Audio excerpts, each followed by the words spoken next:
Good morning, ladies and gentlemen, and welcome to this very, very special day. Yes, special. Why? It's the 30th of June, the end of this financial year, and of course, there'll be lots that we'll be talking about.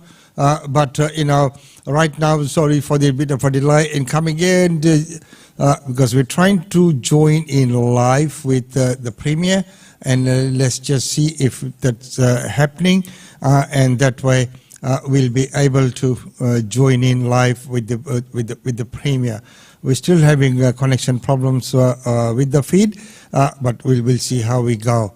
Well, right now, let's take a look at the radar as Origin Energy promised big. At Origin, we believe in good value. But now the power provider's paying a hefty price for failing 90,000 customers who'd struggled to pay their bills. But this time we got it wrong and we're deeply sorry.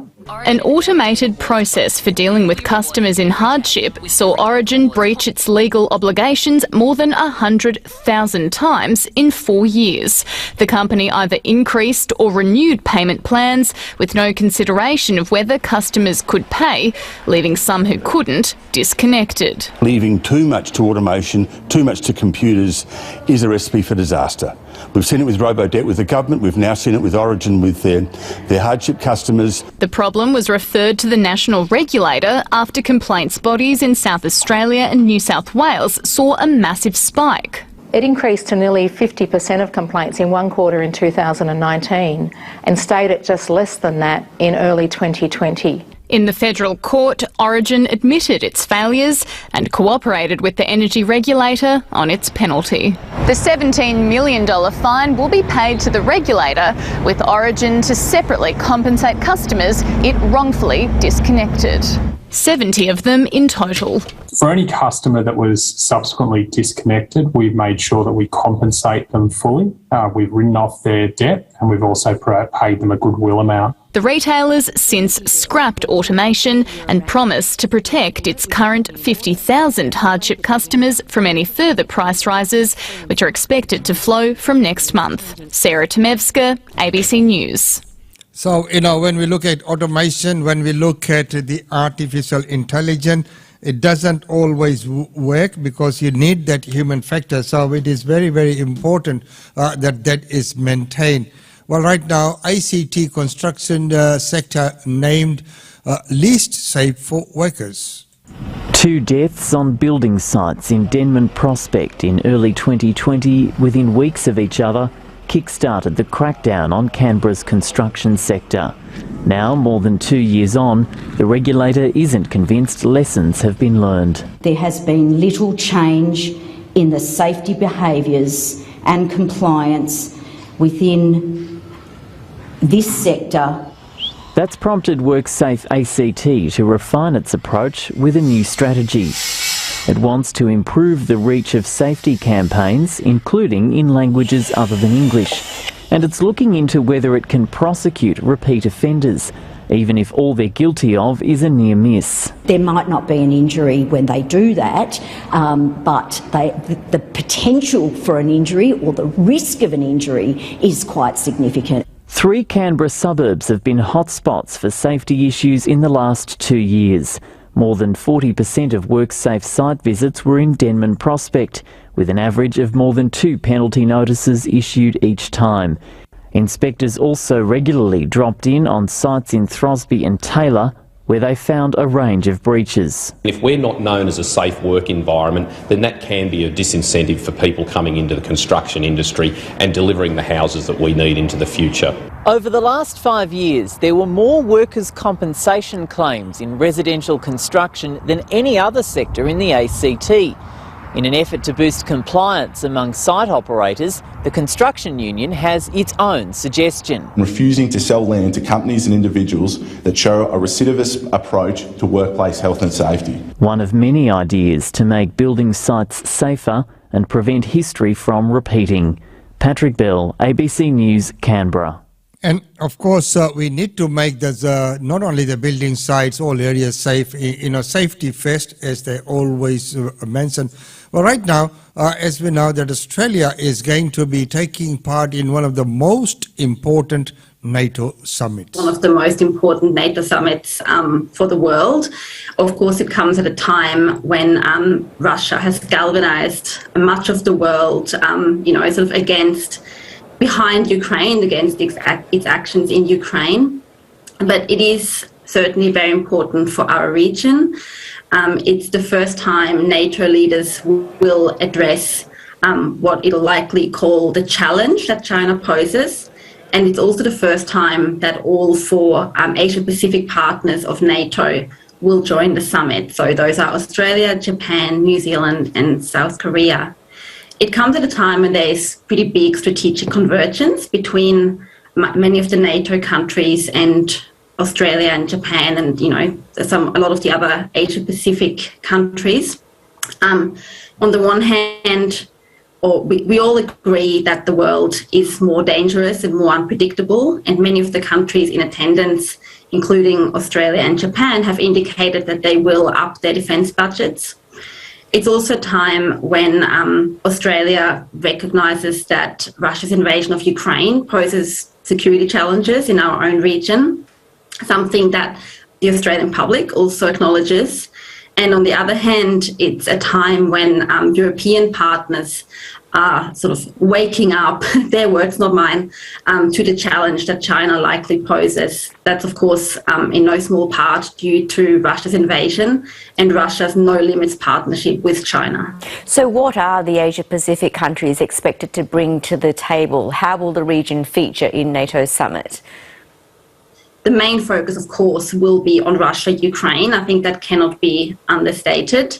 Asia-Pacific partners will likely share their views on how, they see the challenges in our region. And they'll be supported by mainly the United States and the United Kingdom, who are keen to bring that perspective to the NATO summit a bit more closely. It'll also be reflected in the new strategic concept, where China will be featured for the first time. So the old strategic concept is now 12 years old, and it reflects a very different worldview that was prominent in 2010. And so it will be updated to reflect the current geostrategic circumstances. How does Australia specifically benefit from attending this summit?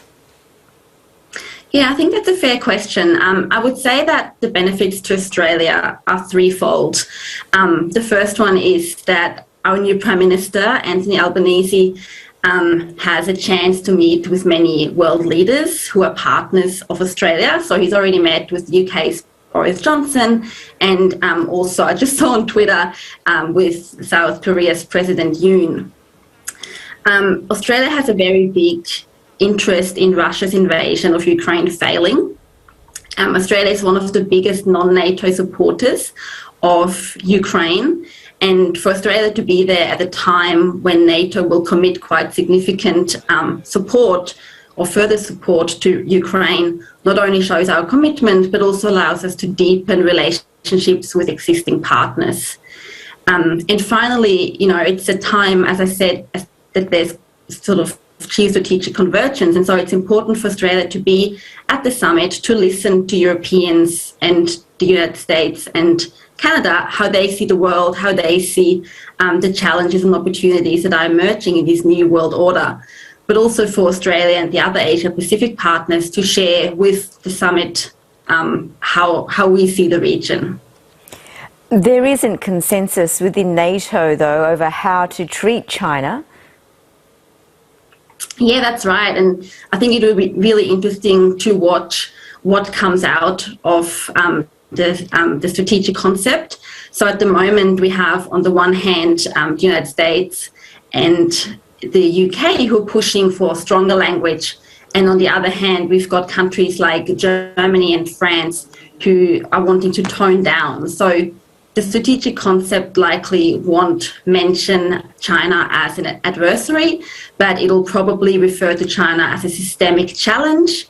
But at the same time, some NATO countries want to include a reference to this sort of NATO's willingness to to cooperate with China. So I think it'll be really interesting to see how that plays out. And given the increasing significance of this region, will countries here continue to be invited to attend future NATO summits? I would assume so, yes. I think it's something, as I said, I think we should be there as well. NATO will remain focused on, it's in the name, on the Atlantic region, and a lot of European countries are concerned that the focus is shifting too much towards China. So I think we will see the focus remain squarely on Russia, but I do expect that to continue as there's greater recognition of China's hardened military stance and potential interest in Taiwan. With that growing interest of China in the Pacific and other regions, so, it is just, I think, right for Australia to be present at that very, very important NATO meeting. Well, right now, let's go to Northern Territory. It's a promise that was made more than 30 years ago. There shall be a treaty between the Aboriginal people and the government on behalf of all the people of Australia. Decades have passed, the movement's architects grew old or died, and their families lament the fact there's still no treaty. From there, the promise disappeared, like writing in the sand. But the Treaty Commissioner is confident the promise is now one step closer to being fulfilled. The timing is right for this type of reform. Thousands of kilometres of travel and years of consultation have produced a final treaty report, today finding overwhelming Indigenous support for a treaty process. Among its recommendations, establishing a First Nations forum of Indigenous groups to guide the treaty process, creating both individual local treaties as well as an overarching territory-wide agreement to set out expectations, and developing a First Nations government system similar to local councils. The report says the fundamental goal should be giving Indigenous people self-determination in order to improve outcomes in areas like health, housing and education. My expectation is that we would see a significant change in the levels of disadvantage. There's no time frame on when the first individual treaties will be inked, but the Commissioner expects significant groundwork to be laid in the next 3 years. Indigenous leaders say they've waited long enough. Long wait for treaty. And it's up to the government, which was handed the report 3 weeks ago, to decide if they'll wait any longer. It says it will provide a formal response to the report by the end of the year. Jesse Thompson, ABC News.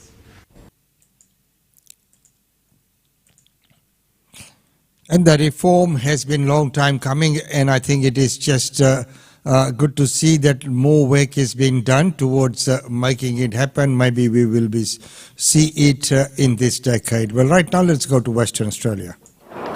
According to the opposition, Michelle Fyfe is the victim of a government blame game. With a lack of beds, staff and resources in hospitals, the true problems behind a health system under strain. The McGowan government have to stop making St John's a scapegoat for their own failures across the health system. Ms Fyfe's exit follows months of pressure on St John, with the government voicing its displeasure amid staff shortages and ballooning wait times, including one incident where a woman reportedly died after waiting hours for help to come. But the government insists it had nothing to do with the decision.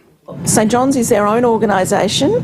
They make their own decisions. Ms Fyfe was not an employee of the government. St John's has made their own decision. It's the latest major change for the ambulance service after firefighters were sent in to drive ambulances and senior police and health staff were embedded in St John's Control Centre. But the union says it's time for a bigger shake-up, renewing its call for a government takeover. We believe that essential services like ambulance should be provided by government. We won't take a backward step on that. Given the McGowan government can't run a hospital system, how on earth could they run an ambulance service? Chief Operating Officer Anthony Smithson will be acting CEO while St John searches for a permanent replacement. James Carmody, ABC News. And of course, looking for a permanent replacement might be the way to go. Let's right now go to South Australia and look at the football legend. I was born under a wandering star. The star Neil Curley sang of was wandering above Barmera on the 20th of February 1934. After starting his football career in the country, he spent his first full season in the SANFL with West Adelaide in 1956. He lost to Port Adelaide in 3 grand finals before leading the Bloods to the 61 flag against Norwood. The match was played in 35-degree heat and became known as the Turkish Bath Grand Final. As you can see, Neil is a very tired player. How did you find conditions out there today, Neil? Oh, they were the worst I've ever played under. They were very hot and the ground was hard, and I think everyone was waiting for that final bell in the last quarter. He was sensationally sacked as West's captain coach after losing the 62 grand final to Port, and in 64 he moved to South, lifting them from bottom to premiers. He joined his third club Glenelg in 67, ending his playing career 3 years later, but continuing as coach and taking the Tigers to their second premiership in 73. Now, just watching Neil Curley, he was in tears. Now, if anyone knows Neil Curley, he absolutely was in tears when he was grabbed by the players right on the boundary line. Curley returned to West to win another premiership in 83 and also coached West Torrens in Central District. He was prominent in the media, often appearing alongside his good friend KG Cunningham. When you bump, it's got to be, it's got to be in hard. And when you tackle, you've got to have the body right behind it. And when you, like that. Fiercely parochial, he was intimately linked with state football as both a player and coach, and formed a strong bond with Victoria's Ted Whitten. Have you got any regrets at all? I think deep down I should have gone to Melbourne just for a couple of years. The reason I haven't gone is because I don't like Melbourne.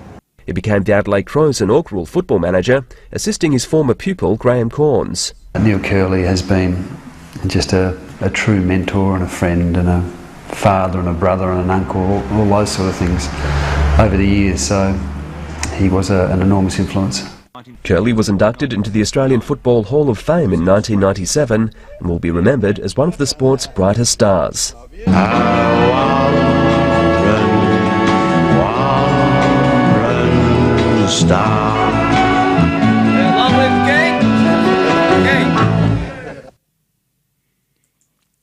And what a story that is, and of course the legend as he always was. Well, right now we will move on, and right now we will going to take a look at the better housing that's been called for, especially in our Indigenous people.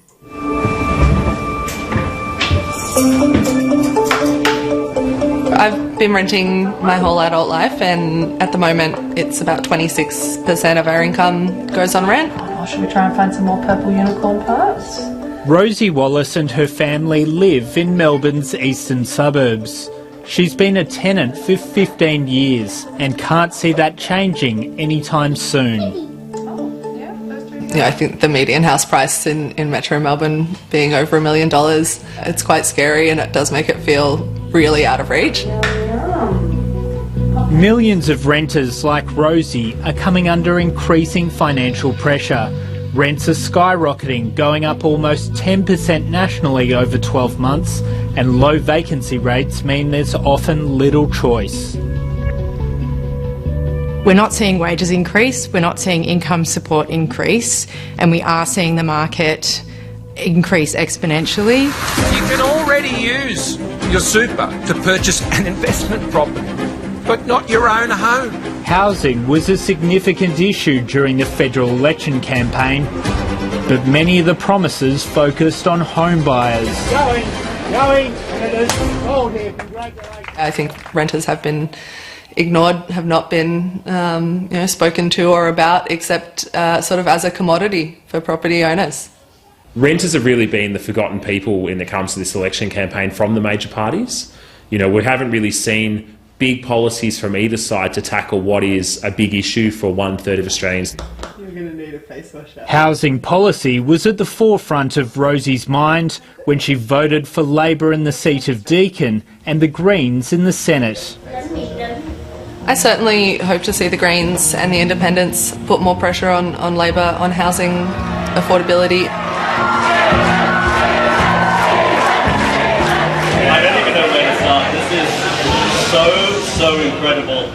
And just having a direct intervention now, dealing with it early so that it doesn't... Stephen Bates is one of 3 new Greens MPs to win seats off the major parties in Brisbane. The 29-year-old credits campaigning on rental affordability as a key reason he's going to Canberra. Over 50% of the electorate of Brisbane rents, so it's important to have that representation reflected in Parliament. So me being a renter and my entire immediate circle of friends are renters as well. I'm a volunteer for the ranking campaign for Queensland. The Greens took an ambitious and expensive housing policy to the election to build 1 million affordable homes over 20 years, costing almost $23 billion over a decade. 750,000 homes would be for public and community housing, and 125,000 would be rental properties.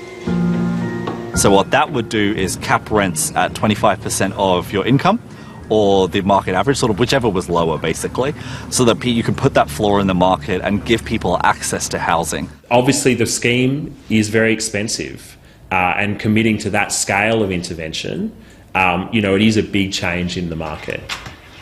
Economist Brendan Coates believes there is merit in the Greens proposal, although he stresses more work is needed to make sure the numbers stack up.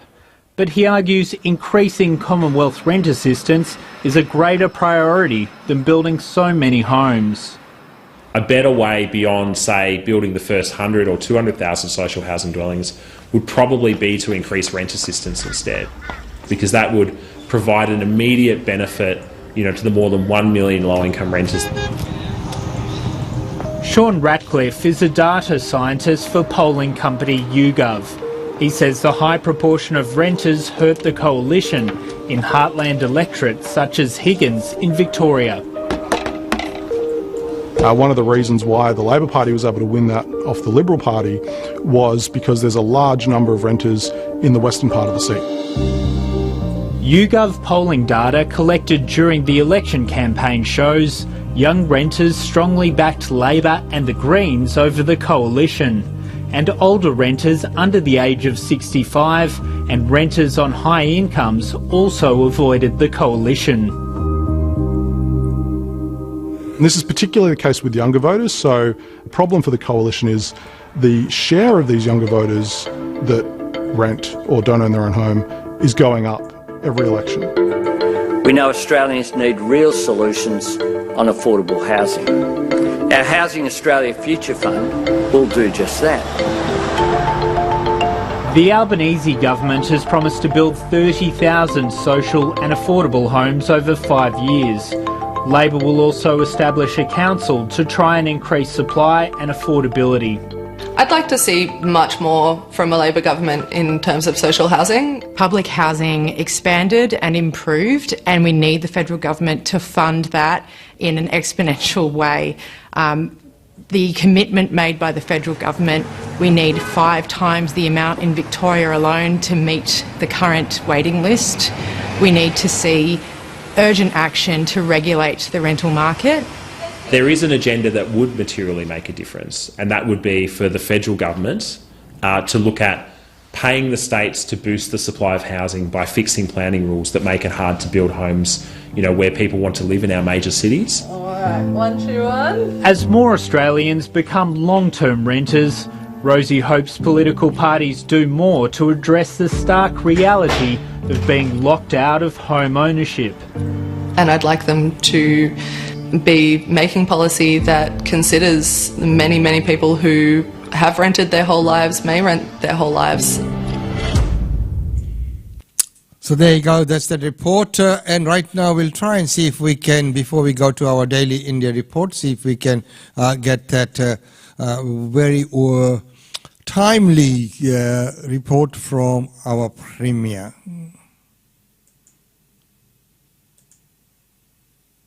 Okay.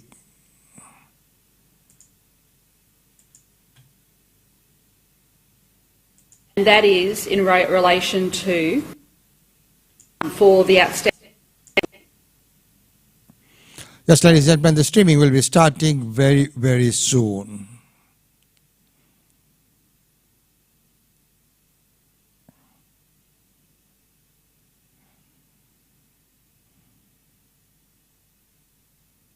A review of culture and accountability into Queensland Government, including the public service, and I'm very pleased that we will accept every single one of the recommendations. Now let me say what I think is the most fundamental recommendation and why it means that Queensland will lead the nation, and that is in relation to the release of Cabinet papers. If you think about this for one moment, it means that Cabinet papers, which are usually held for 30 years, will be released in 30 days. This is revolutionary. Already, I've asked my Director General, so yesterday we hit the ground running. My Director General has been in contact with New Zealand. We are looking at the way in which they release their Cabinet papers, because Peter Coldrake drew extensively in relation to the procedures that are adopted in New Zealand. We have already identified the public servant that will lead the implementation, which is David Mackey. He is the head of the Attorney General's Department.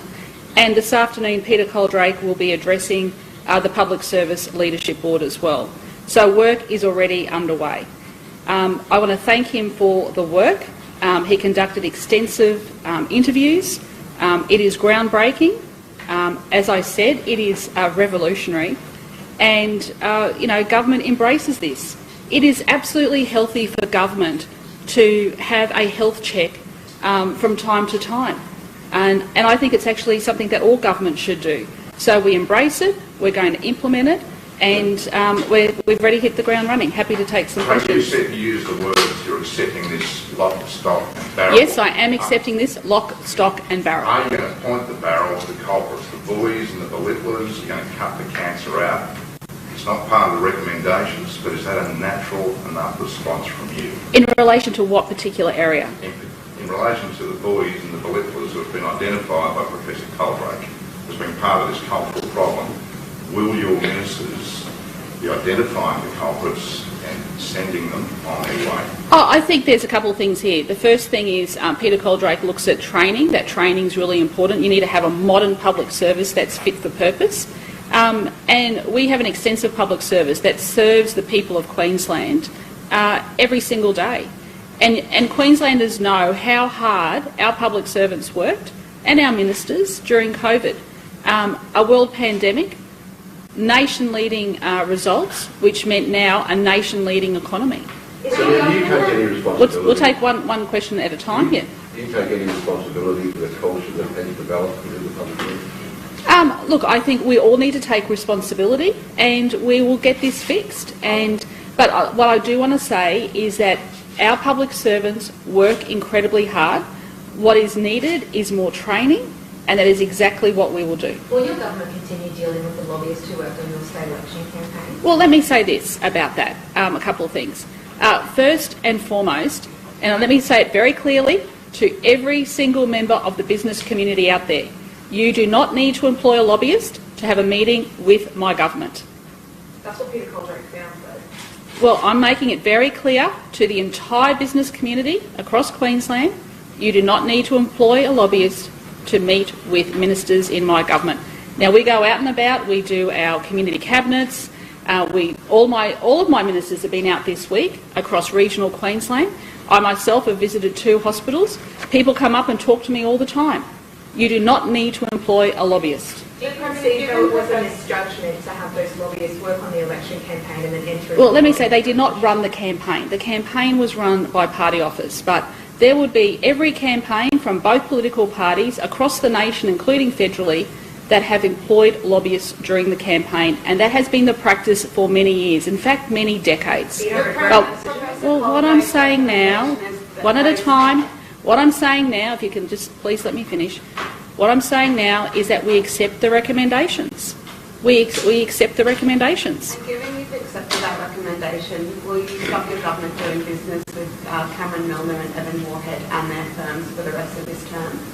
Well, he has said it's prospective, but Cabinet will be considering this report on Monday. Don't you think it's important important, though, to be restoring trust for Queenslanders. I have said businesses do not need to employ lobbyists. I cannot be any clearer. They do not need to employ lobbyists to meet with my government. Given how quickly Yes. you announced those changes to lobbying rules on Monday, Yes. how quickly will you be implementing these? other Yes, some of this needs legislative change, so hopefully we can get something into the Parliament in August. It will go through the normal parliamentary processes, so I expect this to be up and running by the end of the year or at the start of next year at the very latest. But I'll have more to say after Cabinet on Monday when I can get the legislative timetable and when we can get things into Let me Parliament. just be clear on the future of the Yes. bullies and the belittlers identified by Professor Colbrake.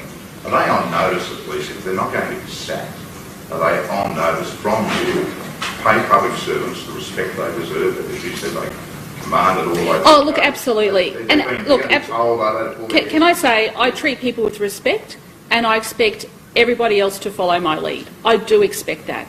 And, you know, I've said that to my ministers before. The Director General will be saying it to the heads of the departments as well. People need to be treated with respect. But I think also what he has identified too is that some of the integrity agencies can be strengthened, and I think he has made recommendations that some are offices of Parliament. That means you have a very strong integrity bodies in government. He's also made recommendations about the role of the CCC and the role of these integrity bodies. So if you have stronger integrity bodies, they can look at issues around public administration, and the CCC can then focus on corruption and crime. So I think that is also a very fundamental point of this report. Maybe asking your opposition, Yes. the opposition says you allowed this culture to fester. It was under your leadership. Why should Queenslanders trust you to lead the reform? Because they elected me as the Premier of this state, and I won't be lectured to by the opposition. This is the same opposition that embedded Crosby Textor in Tim Nicholls' office when he was Treasurer for a period of 6 months to sell off the assets. But a report like this has to trouble you, given this has happened under... I embrace it. It doesn't trouble me. I embrace it. I asked for this. No, I embrace it, and we are going to implement it. Why doesn't it trouble you, though? Because it's a health report. It's actually no. I actually think, okay, I think this is a good thing for government. I asked for it. Peter Colbrake has delivered it, and now we are going to implement all of the recommendations. And as I said to you, have a think about the conventions of cabinet. This is the most fundamental change that this state and this nation has ever seen. Away from the 30 years of secrecy, it's 30 days. Right now, I've been a person who studied government. You know, I've studied overseas. I've been a lawyer. I've worked in government for most of my adult life. Right? The confidentiality of cabinet has been for 30 years, and now that is going to be completely overhauled to 30 days. That is incredibly brave thinking, and for a government to embrace it is revolutionary. Colbrake says that time starts at the top. How does the buck not stop with you? I said I embrace this, and we are going to implement it. To those public servants, Yes. Premier, who have said they've been belittled and bullied, you want to give them an apology, at least on behalf of your ministerial staff and perhaps your own. Do you think an apology is required for the way they've been treated? Well, let me say, this is a large public service, over 200,000. Okay, so I think everyone needs to be treated with respect. I said that from day one when I came in. I respect the public service. I don't sack staff. I didn't sack 14,000 staff like David Crisafulli. The opposition has no respect when it comes to dealing with the public service. This public service has got us through dozens of natural disasters, have got us through floods, has got us through cyclones, has got us through the worst pandemic, has prepared the best budget that our government has ever delivered in terms of nation-leading infrastructure build of hospitals. And I've been out there speaking to the staff on the ground, speaking to the people in Bundaberg who are very happy that we're building them a brand new hospital in Bundaberg. That's what public service is about.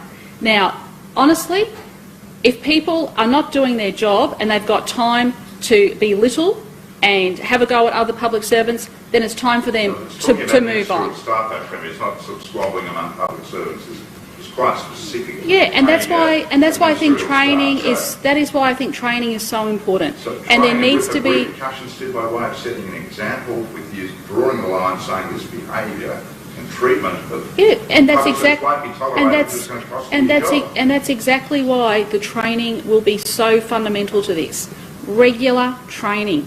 This is about. It's a lesson in itself, isn't it? Okay. Without any sort of drug. How should Queenslanders go ahead getting meetings with your government if they don't need lobbyists? It's very simple. They just write in. That's, people sit down and they have their diary meetings and they go through. I'm going to a big Somali event on Saturday. They wrote in and invited me. Okay, this is how people get meetings with ministers. They write in. The other thing we're going to do is with community cabinets. I'm going to go back to a previous example of where at the moment we've got ministers going out to businesses and talking to different businesses or community groups. I'm now going to advertise that the ministers are there, and if they want to have a meeting with the minister in their local area. So this is not about stakeholders flying in from Brisbane to, say, Gympie, or flying into Townsville. This is about local people being able to say they want to meet with the minister about an issue that concerns them. Yes. I think that would be a good move. Well done, Premier. Well, let's see how this all turns out. The parliamentary documents been made available in 30 days. Well done, ladies and gentlemen. Right now it's time to go to our daily India report. Welcome to the Daily India Report that brings you reports, interviews, features and much more on India and the Indian diaspora.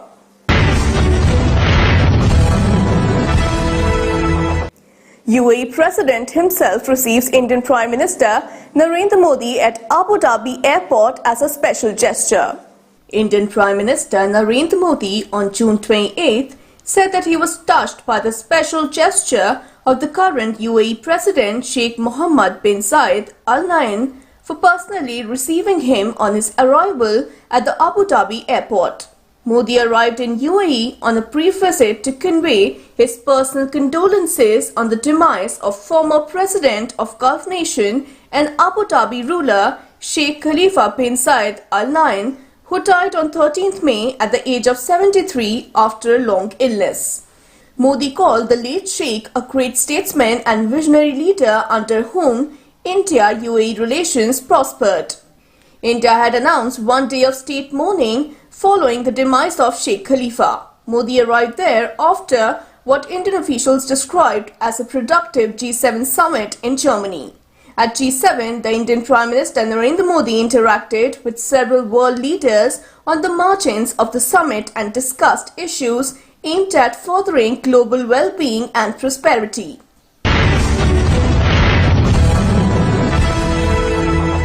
India successfully tests indigenously developed anti-tank guided missile. The DRDO and the Indian Army successfully tested indigenously developed anti-tank guided missile at KK range at Ahmednagar in Maharashtra on June 28th, the Defence Ministry said. The anti-tank guided missile was successfully test-fired from the Arjun battle tank. Officials said that in the test, the ATGM hit the bull's eye with a textbook precision and successfully defeated the target at minimum ranges. Telemetry systems recorded the satisfactory flight performance of the missile.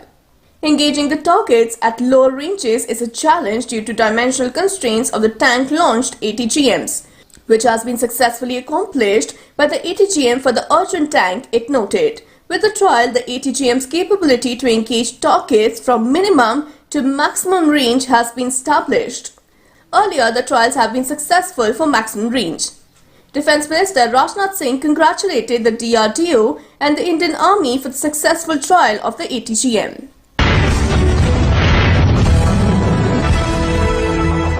India's well-known billionaire Mukesh Ambani has resigned and his son Akash Ambani has taken over as the new Jio chairman.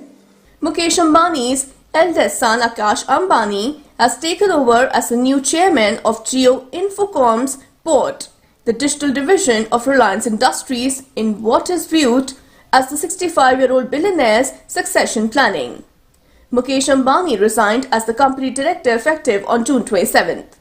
Reliance Jio Infocomm is a regulatory filing said the company's board at a meeting approved the appointment of Akash M. Ambani, non-executive director, as chairman of the board of directors of the company. This comes after his father resigned with effect from the close of working hours on June 27th. Mukesh Ambani will continue to serve as a chairman and managing director of Reliance Industries Limited and as a chairman of Jio Platforms Limited, the parent firm of all Jio Digital Services brands, including Reliance Jio Infocom.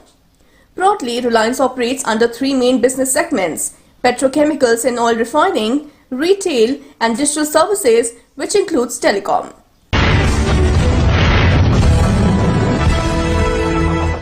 Serum Institute of India's COVID jab Covovax gets DCGI's nod for emergency usage among children aged 7 to 11 years. The Drugs Controller General of India on June 28 approved Serum Institute's COVID-19 vaccine Covovax for restricted emergency usage in children aged 7 to 11 years, subject to certain conditions, official sources said. The DCGI's nod came after the Subject Expert Committee on COVID-19 of the CSDCO last week recommended granting emergency use authorization to Covovax for the age group of 7 to 11 years. Prakash Kumar Singh, Director, Government and Regulatory Affairs at the Serum Institute of India, said the company had submitted an application to DCGI in this regard on March 16th. The expert panel in its last meeting in April had sought more data from the Pune-based firm over the application. The DCGI had approved Covovax for restricted use in emergency situations in adults on December 28th and in 12 to 17 years age group subject to certain conditions on March 9th. The country began inoculating children aged 12 to 14 years on March 16th. The countrywide vaccination drive was rolled out on January 16th last year, with healthcare workers getting inoculated in the first phase. Vaccination of frontline workers started on February 2nd last year. The next phase of the COVID-19 vaccination commenced on March 1st last year for people over 60 years of age and those aged 45 and above with specific comorbid conditions. India records 14,506 new COVID-19 cases and 30 deaths in last 24 hours. India recorded 14,506 new COVID-19 cases in the last 24 hours. Meanwhile, 30 deaths were reported in the country during the same time, increasing the total reported death count to 5,25,077. India's active case load stood at 99,602. In the last 24 hours, active cases increased by 2,902. The national COVID-19 recovery rate was recorded at 98.56%, the Health Ministry said. A total of 11,574 patients recovered in the last 24 hours. The top 5 states which registered maximum cases were Maharashtra with 3,482 cases, followed by Kerala with 2,993 cases, Tamil Nadu with 1,484 cases, Karnataka with 968 cases and West Bengal with 954 cases. The 5 states accounted for 68.11% of the new cases, with Maharashtra alone responsible for 24% of the new cases.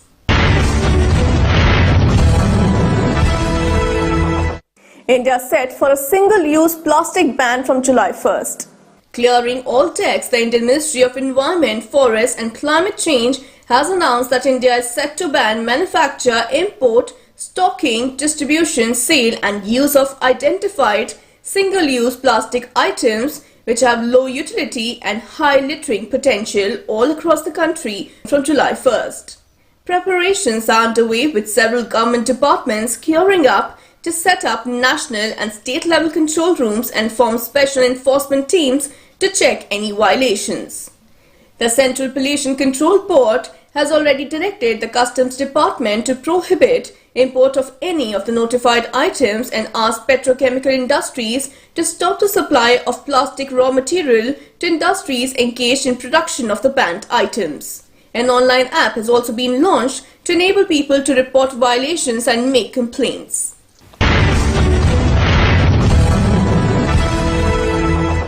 India win the second T20I against Ireland to clinch the 2-match series. Deepak Hooda hit a masterclass maiden century as India survived a mighty scare before defeating Ireland by 4 runs in a nail-biting, high-scoring second T20 international to sweep the 2-match series on June 28th. Huda scored 104 of 57 balls to become only the 4th Indian to hit a T20 international ton, while Sanju Samson contributed 77 of 42 balls to power India to a mammoth 225 for 7 after opting to bat. Ireland took the chase to last over with skipper Antti Balbirnie 60 of 37, Paul Sterling 40 of 18, Harry Tector 39 of 28, George Dockrell 34 not out of 16, shining bright, but they eventually fell short as rookie Indian pacer Umran Malik defended 17 runs in the final over. Opting to bat, Huda showed he belonged to the big stage with a scintillating stroke play both off the front and back foot. While Huda was elegant and at ease on the front foot, he was equally good on the back foot, dispatching the ball over the mid-wicket boundary for a few sixes. Huda decorated his knock with 9 fours and 6 hits over the fence. Bollywood khiladi Akshay Kumar's latest Prithvi Raj will stream on Prime Video. Amazon Prime Video on June 28th announced the streaming premiere of Akshay Kumar's starrer historical drama Samrat Prithvi Raj. The film, which was released theatrically on June 3rd, will be available to Prime Video subscribers in Hindi, Tamil and Telugu starting from July 1st. Directed by Chandra Prakash Trivedi and produced by Yash Raj Films, the film features Akshay Kumar, Manashi Chillar, Sanjay Dutt, Sonu Sood, Manav Vij, Ashutosh Rana and Sakshi Tanwar. In my career spanning 3 decades, I have never played such a huge historic role, said Akshay Kumar. I feel honoured to be able to essay the role of Samrat Prithvi Raj Chauhan on screen. I'm excited to bring this epic saga to every household now with Amazon Prime Video from July 1st, and I'm glad that through this medium, the inspiring story of a great Indian warrior and a mighty king, Samrat Prithvi Raj Chauhan, will reach across the globe, the actor said. Following Bunty Aur Bubbly 2 and Jaish Bhai Jordar, Samrat Prithvi Raj is the 3rd film to be premiered on Prime Video from the licensing deal with Yash Raj Films.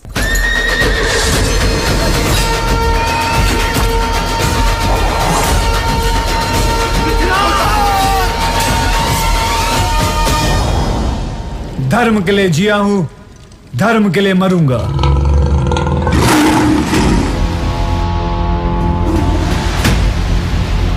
That's all in today's bulletin.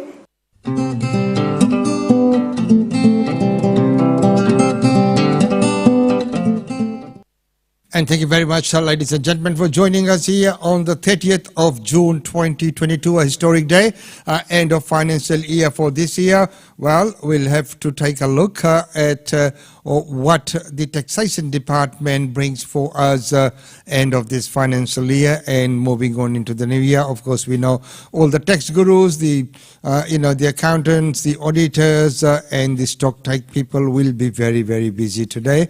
Of course, all the accounts admin people will be busy doing the rollovers and creating the reports and lodging the employee declarations and all those kind of things. So whatever you're doing, take it easy, grab a cup of tea and take a deep breath.